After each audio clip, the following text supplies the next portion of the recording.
বিসমিল্লাহির রহমানির রহিম। আসসালামু আলাইকুম এভরিওয়ান। আজকে আমি একটি ভিডিওতে খুবই সহজ এবং মজাদার 4টি নাস্তার রেসিপি শেয়ার করব। আশা করি প্রত্যেকটি নাস্তা আপনাদের কাছে খুবই সহজ এবং ভালো লাগবে। তো আমার রেসিপিগুলো ভালো লাগলে অবশ্যই একটি লাইক করে দিবেন এবং বেশি বেশি করে ফ্রেন্ডস এবং ফ্যামিলির মাঝে শেয়ার করে দিবেন। এই নাস্তাগুলো আপনারা চাইলে কিন্তু সকাল বিকালের নাস্তায় অথবা বাচ্চাদের টিফিনও ট্রাই করতে পারেন। চাইলে অতিথি আপ্যায়নে কিন্তু এটা ট্রাই করতে পারেন। আশা করি সবার কাছে খুবই ভালো লাগবে। তো আর কথা না বাড়িয়ে চলে যাচ্ছি মূল রেসিপিতে। প্রথমেই শেয়ার করব খুবই হেলদি এবং মজাদার একটি নাস্তার রেসিপি। খুবই সহজ এবং মজাদার কলার নাস্তা।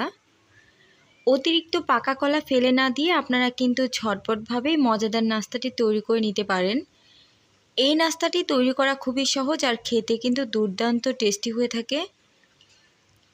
আমাদের বাসায় অতিরিক্ত কলা যদি পেকে যায় সেই কলা কিন্তু আমরা ফেলে দিই, তবে আজকে থেকে আপনারা সেই কলা ফেলে না দিয়ে তৈরি করে নেবেন এই মজাদার নাস্তাগুলো। দেখবেন ছোট থেকে বড় সবাই খুবই পছন্দ করবে। এই নাস্তাটি আমি তৈরি করার পর নিজেই কিন্তু চমকে গিয়েছি, এতটা বেশি সুন্দর আর এতটা বেশি টেস্টি হয়েছে। তো আমার এই রেসিপিটি যদি আপনাদের কাছে কোনোভাবে ভালো লাগে প্লিজ আমার চ্যানেলটিকে সাবস্ক্রাইব করবেন এবং অবশ্যই একটি লাইক করবেন। তো আর কথা না বাড়িয়ে চলে যাচ্ছি মূল রেসিপিতে। নাস্তাটি তৈরি করার জন্য আমি এখানে একটা পাকা কলা নিয়েছি, আর কলাটা কিন্তু খুব বেশি পেকে গিয়েছিল, এর জন্য কিন্তু এই কলাগুলো আর খাওয়া হচ্ছে না। তাই চেষ্টা করলাম এই কলাটা দিয়ে নতুন কিছু তৈরি করে নিই, আশা করি সবার কাছে ভালো লাগবে। এখন কলাটাকে একটা হ্যান্ড উইক্সের সাহায্যে একটু ম্যাশ করে নিচ্ছি। আপনারা চাইলে এটাকে ব্লেন্ডারে ব্লেন্ড করে নিতে পারেন, তবে আমি কোনো ঝামেলায় যেতে চাচ্ছি না। শর্টকাটে কিন্তু আজকের নাস্তাটি তৈরি করে শেয়ার করব। এখন এর মধ্যে হাফ টেবিল স্পুন দিয়ে দিচ্ছি ইস্ট। আমি এখানে ড্রাই ইস্ট নিয়েছি। 1 টেবিল চামচ পরিমাণে গুঁড়া দুধ। এখন কুসুম গরম পানি দিয়ে এটাকে একটু নেড়ে চেড়ে একটু মিক্স করে নিব। এই নাস্তাটা বিশ্বাস করবেন না, এতটা বেশি মজার হয়েছিল আমি আপনাদেরকে বলে বোঝাতে পারবো না। আপনারা একবার হলেও বাসায় ট্রাই করবেন। এখন এর মধ্যে 1.5 টেবিল চামচ পরিমাণে চিনি এবং হাফ টেবিল স্পুন লবণ দিয়েছি। এরপর আবারও এটাকে একটু মিক্স করে নিচ্ছি। চিনির পরিমাণটা আমি এখানে কমিয়ে ব্যবহার করেছি, যেহেতু কলাটা কিন্তু খুব বেশি একটা মিষ্টি ছিল। তবে আপনারা চাইলে এখানে চিনির পরিমাণটা বাড়িয়ে অ্যাড করতে পারেন। এরপর এখানে 1 কাপ পরিমাণে ময়দা দিয়েছি। আপনাদের কাছে যদি ময়দা না থাকে আপনারা এখানে আটাটাও ব্যবহার করতে পারেন। এরপর একটা হ্যান্ড উইক্সের সাহায্যে একটু নেড়ে চেড়ে মিক্স করে নিচ্ছি। এরপর হাতের সাহায্যে এটাকে মেখে নিব। ভিউয়ার্স, এই পর্যন্ত যদি আমার নাস্তার রেসিপিটি আপনাদের কাছে ভালো লাগে তাহলে প্লিজ একটি লাইক করে দিবেন এবং বেশি বেশি করে ফ্রেন্ডস এবং ফ্যামিলির মাঝে শেয়ার করে দিবেন। এতে করে তারাও কিন্তু এই নাস্তাটি তৈরি করতে পারবে। হাতের মধ্যে খুব বেশি একটা লেগে আসছিল, এর জন্য প্রায় 1 টেবিল চামচ পরিমাণে সয়াবিন তেল দিয়ে এটাকে আবারও একটু মেখে নিচ্ছি। এই ডোটা খুব বেশি শক্ত করা যাবে না, আবার খুব বেশি নরম করা যাবে না। এই ডোটাকে কিছুটা সফট এবং স্টিকি করে তৈরি করতে হবে। ডোটাকে মেখে নেওয়ার পর আমি 20 মিনিটের জন্য ঢাকনা দিয়ে খুব ভালোভাবে ঢেকে এক জায়গায় রেখে দিয়েছিলাম। 20 মিনিট পর এটা কিন্তু অনেকটাই ফুলে গিয়েছে। এখন এটার ভেতরে থাকা গ্যাসটাকে বের করে নিচ্ছি এবং এই ডোটাকে আবারও একটু সময় মেখে নিচ্ছি। এই নাস্তাটা খেতে যেন আরও বেশি টেস্টি হয় এবং খুবই সুন্দর একটা ফ্লেভার বের হয়, এর জন্য এর মধ্যে হাফ টেবিল স্পুন মৌরি দিয়েছি, অর্থাৎ মিষ্টি জিরা। এরপর এটাকে আবারও একটু মিক্স করে নিচ্ছি এবং মেখে নিচ্ছি। এখন এই ডোটাকে সমান কয়েকটি ভাগে ভাগ করে নিব। আমি এখানে 4টা সমান ভাগে ভাগ করে নিচ্ছি, তবে আপনারা চাইলে নাস্তাটাকে ছোট বড় সাইজ করে কেটে নিতে পারেন। এখন এগুলোকে হাত দিয়ে একটু টেনে টেনে গোল করে নিব। এরপর এগুলোকে 5 মিনিটের জন্য রেস্টে রেখে দিব। আপনাদের বাসায় যদি কলা অতিরিক্ত পেকে যায় তাহলে এখন থেকে সেই কলা ফেলে না দিয়ে এই দুর্দান্ত নাস্তাটি ট্রাই করে নেবেন। আশা করি আপনাদের পরিবারের সবাই খুবই পছন্দ করবে। এই নাস্তাটি একবার খেলে এই নাস্তার স্বাদ কিন্তু আপনি ভুলতে পারবেন না। আপনি যাকে খাওয়াবেন সে কিন্তু এটা খেয়ে জিজ্ঞাসা করবে যে এটা কি দিয়ে বানানো হয়েছে। ঠিক 5 মিনিট পর এখন হাতের সাহায্যে একটু করে এগুলোকে চ্যাপটা করে নিচ্ছি। আর আমি যে কাগজের মধ্যে এগুলো রেখেছিলাম সেই কাগজের মধ্যে অবশ্যই ভালোভাবে তেল মাখিয়ে নিতে হবে। যদি ভালোভাবে তেলটা মাখানো না হয় তাহলে কিন্তু পরবর্তীতে এই নাস্তাগুলো এই কাগজ থেকে উঠাতে সমস্যা হবে। এরপর ছোট সাইজের একটা গ্লাস রেখেছি নাস্তাটার মাঝ বরাবর। এরপর একটা চাকুর সাহায্যে পাশ দিয়ে একটু ডিজাইন করে কেটে নিচ্ছি। নাস্তাটা তৈরি করা খুবই সহজ কিন্তু খেতে অনেক বেশি মজার। আশা করি আপনারা একটু ভালো করে খেয়াল করলে কিন্তু নাস্তাটা কিভাবে তৈরি করছি সেটা বুঝে যাবেন। ঠিক মাঝ বরাবর গ্লাসটা রাখার জন্য কিন্তু খুব সুন্দর একটা ডিজাইন হয়ে যাবে। এখন গ্লাসটাকে উঠিয়ে নিব, হালকা একটু চাপ দিয়ে এরপর উঠিয়ে নিব, যাতে করে ঠিক মাঝ বরাবর একটু গর্ত হয়ে থাকে। এখন এই কাটা অংশগুলোকে একটু আঙুলের সাহায্যে এভাবে করে একটু চেপে দিব, এতে করে কিন্তু এই ফ্লাওয়ারটা অনেক সুন্দর লাগবে দেখতে। দেখতে পাচ্ছেন কত সহজেই কিন্তু এই নাস্তাটা তৈরি করা হয়ে গিয়েছে। তবে হাতে যদি খুব বেশি লেগে যায় তাহলে আপনারা হাতের মধ্যে অল্প পরিমাণে তেল লাগিয়ে নিতে পারেন। একইভাবে আমি সবগুলো নাস্তা তৈরি করে নিব। এরপর 5 মিনিটের মতো এগুলোকে রেস্টে রেখে দিব, এতে করে এগুলো হালকা ফুলে যাবে আর ভাজার পর এগুলো আর অনেক বেশি সুন্দর হবে। এভাবে 5 মিনিট রেস্টে রাখার জন্য কিন্তু নাস্তাগুলো অনেক বেশি ফ্লাফি হবে। এরপর আমি একটা পাইপ্যানের মধ্যে পর্যাপ্ত পরিমাণে তেল নিয়েছি আর তেলটাকে একদমই হালকা করে গরম করে নিয়েছি। তেলটাকে খুব বেশি গরম করা যাবে না, এ পর্যায়ে হালকা তেল গরম থাকা অবস্থায় নাস্তাগুলোকে দিয়ে দিতে হবে। এরপর 2 থেকে 3 মিনিটের মতো অপেক্ষা করে নাস্তাগুলোকে উল্টিয়ে দিতে হবে। নাস্তাগুলো এ পর্যায়ে খুবই সফট এবং নরম থাকার জন্য কিন্তু ভেঙে যেতে পারে। একটু সময় অপেক্ষা করলে নাস্তাগুলো শক্ত হয়ে যাবে, তখন কিন্তু আর ভাঙার ভয় থাকবে না। এরপর এগুলোকে উল্টিয়ে পাল্টিয়ে খুব সুন্দর কালার আসা পর্যন্ত ভেজে নিব। এ পর্যায়ে চুলার গ্যাসটাকে মিডিয়াম টু লোতে রেখে এগুলোকে ভেজে নিতে হবে। এতে করে উপরটা অনেকটা বেশি ক্রিস্পি হবে আর ভেতরটা থাকবে খুবই সফট এবং ফ্লাফি। নাস্তাটার মধ্যে মুড়ি এবং কলার সংমিশ্রণে খুবই সুন্দর একটা ফ্লেভার বের হচ্ছে। মাশাআল্লাহ, দেখতে পাচ্ছেন নাস্তাগুলো কতটা বেশি লোভনীয় হয়েছে। নাস্তাগুলো পছন্দ মতো কালার করে ভেজে নিয়েছি। এখন এক্সট্রা তেল ঝরিয়ে এগুলোকে উঠিয়ে নিব। আর এই নাস্তাগুলো কিন্তু ভাজার জন্য খুব বেশি তেলের প্রয়োজন হয় না। এই নাস্তাগুলো খুব বেশি তেল কিন্তু স্যুপ করে নেয় না। এই নাস্তাটা আমি খুবই অল্প পরিমাণে তৈরি করেছি, যার জন্য কিন্তু নাস্তাটা তৈরি করার পর আফসোস করছিলাম। তবে এই নাস্তাটা কিন্তু আমি আবারও ট্রাই করব। আপনারা কিন্তু একসাথে অনেকগুলো তৈরি করবেন, তাহলে কিন্তু আপনারাও এরকম আফসোস করবেন, কারণ এই নাস্তাটা অনেক বেশি মজার হয়েছিল। তো আপনাদের বাসায় যদি কলা অনেক বেশি পেকে যায়, সেই কলা কিন্তু ফেলে না দিয়ে অর্থাৎ অপচয় না করে আপনারা কিন্তু এই মজাদার নাস্তাটি তৈরি করতে পারেন। তো এই সুন্দর নাস্তাটি কিন্তু আপনারা চাইলে অতিথি আপ্যায়নে সকাল বিকেলের নাস্তায় অথবা বাচ্চাদের টিফিনেও ট্রাই করতে পারেন। তো আমার রেসিপিটি কেমন লেগেছে অবশ্যই কমেন্ট করে জানাবেন। আমার চ্যানেলে আরও বিভিন্ন ধরনের নিত্য নতুন রেসিপি দেওয়া আছে, চাইলে ঘুরে আসতে পারেন, আশা করি ভালো লাগবে। এখন শুরু করছি আমার পরবর্তী আরেকটি রেসিপি। আমার আজকের রেসিপি হচ্ছে খুবই সফট নরম তুলতুলে টিফিন রেসিপি।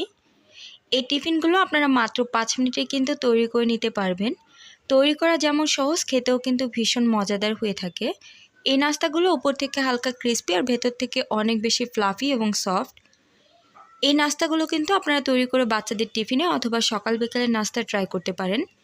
তো আমার রেসিপিটি ভালো লাগলে অবশ্যই চ্যানেলটিকে সাবস্ক্রাইব করবেন আর অবশ্যই একটি লাইক করবেন। তো আর কথা না বাড়িয়ে চলে যাচ্ছি মূল রেসিপিতে। এই মজাদার টিফিনটি তৈরি করার জন্য প্রথমেই আমি নিয়ে নিচ্ছি এখানে 1.5 কাপ পরিমাণে ময়দা। তবে ময়দার পরিবর্তে এখানে আটা ব্যবহার করা যেতে পারে, তবে ময়দাটা নিলে এর টেস্টটা ভালো আসবে।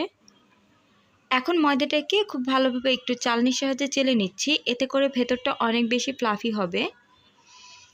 এখন ময়দাটাকে এক সাইড করে ঠিক মাঝ বরাবর একটু জায়গা করে নিচ্ছি। এখন এর মধ্যে বাকি উপকরণগুলো দিয়ে দিব। প্রথমে দিয়ে দিব 1/2 টেবিল স্পুন ইস্ট, আমি এখানে ড্রাই ইস্ট দিয়েছি। এখন দিয়ে দিব 2 টেবিল চামচ পরিমাণে চিনি, তবে চিনির পরিমাণটা আপনারা চাইলে বাড়িয়ে দিতে পারেন। এরপর দিয়ে দিব স্বাদ অনুযায়ী লবণ, আমি এখানে 1/2 টেবিল স্পুন লবণ দিয়েছি। 1 টেবিল চামচ পরিমাণে গুঁড়া দুধ, 1/2 টেবিল স্পুন দিয়ে দিব বেকিং পাউডার।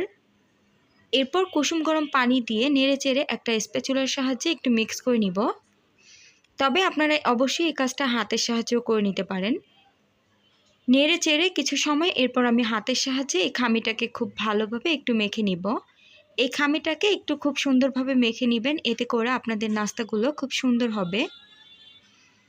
যদি হাতের মধ্যে খুব বেশি একটা লেগে আসে তাহলে চাইলে এখানে আপনারা হাতের মধ্যে সামান্য পরিমাণে তেল অথবা ঘি লাগিয়ে নিতে পারেন। আমি খুব ভালোভাবে এই খামিটাকে মেখে নিয়েছি আর খামিটা এরকমই স্টিকি করে তৈরি করতে হবে। এখন এই খামিটাকে ঢেকে রেখে দিব প্রায় 20 মিনিটের মতো। আর 20 মিনিটের মধ্যেই কিন্তু এটা ফুলে যাবে। তবে আপনাদের হাতের কাছে সময় না থাকলে এটাকে 10 মিনিটও রাখতে পারেন। আপনারা চাইলে কিন্তু রাত্রিবেলা এই ডোটাকে তৈরি করে ফ্রিজের মধ্যে রেখে দিতে পারেন। এরপর সকালবেলা ঝটপটভাবে মাত্র 2 মিনিটে কিন্তু নাস্তাগুলো তৈরি করে দিতে পারেন বাচ্চাদের টিফিনে। এখন এটার ভেতরে থাকা গ্যাসটাকে বের করে নিব এবং খুব ভালোভাবে এটাকে আবারও একটু মেখে নিব। আর আমার রেসিপিটি আপনাদের কাছে কেমন লেগেছে অবশ্যই আপনাদের মতামত নিচে কমেন্ট বক্সে কমেন্ট করে জানাবেন এবং প্লিজ একটা লাইক করবেন। এখন এই ডোটাকে সমান কয়েকটি ভাগে ভাগ করে নিব। তবে এই ছোট বড় সাইজগুলো আপনাদের পছন্দ মতো করে নিতে পারেন। আপনারা যদি এগুলোকে একটু ছোট সাইজ করে কাটেন তাহলে কিন্তু এই নাস্তাগুলো একটু ছোট হবে, আর বড় করে কাটলে বড় হবে। তবে আপনাদের পছন্দ মতো আপনারা কেটে নেবেন। এখন আমি সমান কয়েকটি ভাগে ভাগ করে নিয়েছি, আর প্রত্যেকটা ভাগকে সমান করে খুব সুন্দরভাবে একটু মসৃণ করে গোল করে নিব। একইভাবে আমি সবগুলো অংশই গোল করে নিব এবং গোল করার পর হাত দিয়ে একটু চাপ দিয়ে সবগুলোকে হালকা একটু চ্যাপ্টা করে নিব। এই নাস্তাগুলো অনেক বেশি হেলদি এবং সফট হয়ে থাকে। চাইলে আপনারা কিন্তু বাড়িতে একবার হলেও ট্রাই করতে পারেন।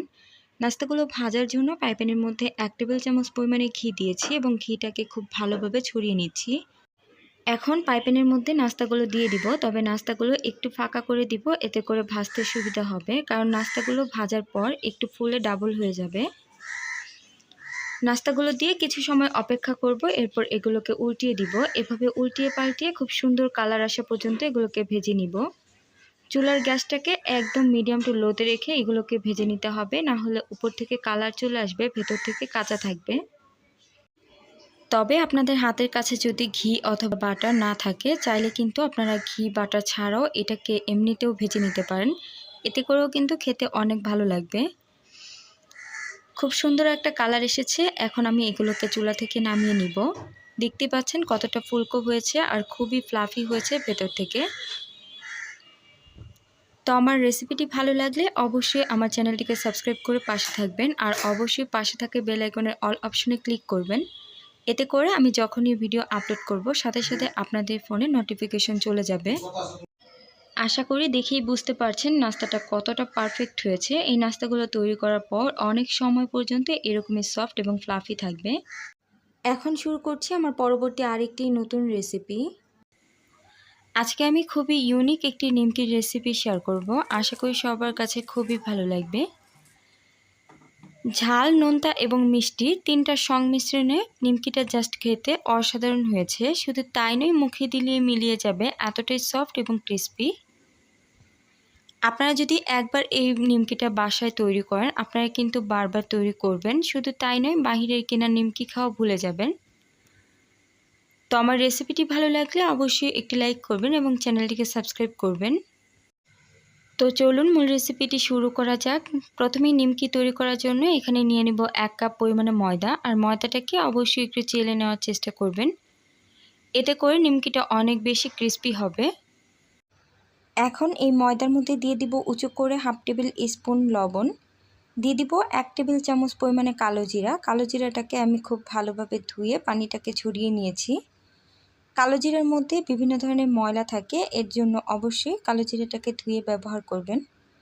এরপর 1 টেবিল চামচ পরিমাণে চিনি এবং 2 টেবিল চামচ পরিমাণে সয়াবিন তেল দিয়ে সবগুলো উপকরণ হাতের সাহায্যে খুব ভালোভাবে মিক্স করে নিতে হবে। অবশ্যই এই কাজটা একটু ধৈর্য সহকারে করতে হবে। যত ভালোভাবে এই মিক্স করা হবে ততই কিন্তু ক্রিস্পি হবে নিমকিগুলো। খুব ভালোভাবে মিক্স করার পর এখন 1 টেবিল চামচ পরিমাণে ধনিয়া পাতা কুচি এবং পরিমাণ মতো কাঁচামরিচ কুচি দিয়ে আবারও এটাকে মিক্স করে নিব। ঝালের পরিমাণটা অবশ্যই আপনাদের পছন্দ মতো এখানে কমিয়ে বাড়িয়ে অ্যাড করতে পারেন।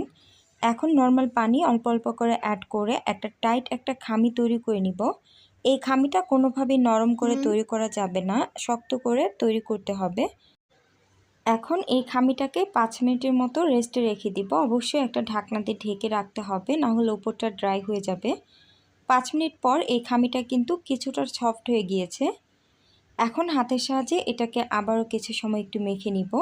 এরপর এই ডোটাকে 2 ভাগে ভাগ করে নিব।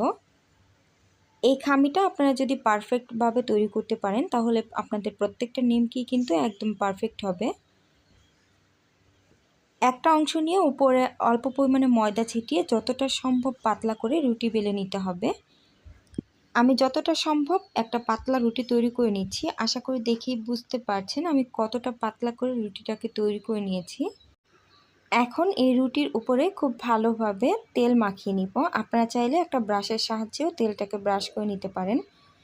অবশ্যই খুব ভালোভাবে সম্পূর্ণ রুটির গায়ের মধ্যে তেল মাখিয়ে নিতে হবে, কোনোভাবেই যেন কোনো অংশ বাকি না থাকে।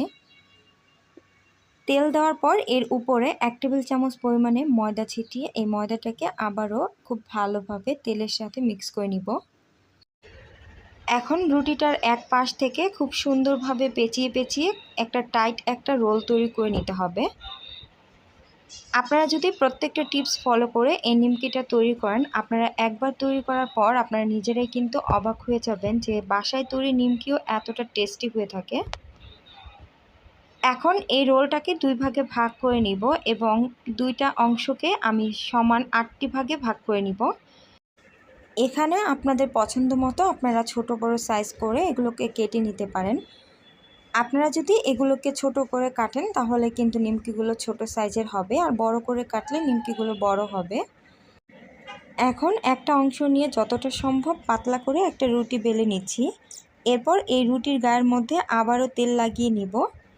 এরপর এই রুটিটাকে আবারও 2 ভাঁজ করে নিব। এরপর আবার তেল লাগিয়ে এটাকে আবার ভাঁজ করে নিব। প্রত্যেকটা ভাঁজের মধ্যে এভাবে তেলটা অবশ্যই মাখিয়ে নিতে হবে, এতে করে কিন্তু প্রত্যেকটা লেয়ার খুব ভালোভাবে বোঝা যাবে আর ক্রিস্পি হবে। নিমকিটা আমি কিভাবে তৈরি করছি আপনারা একটু ভালোভাবে লক্ষ্য করলেই কিন্তু এটা বুঝতে পারবেন।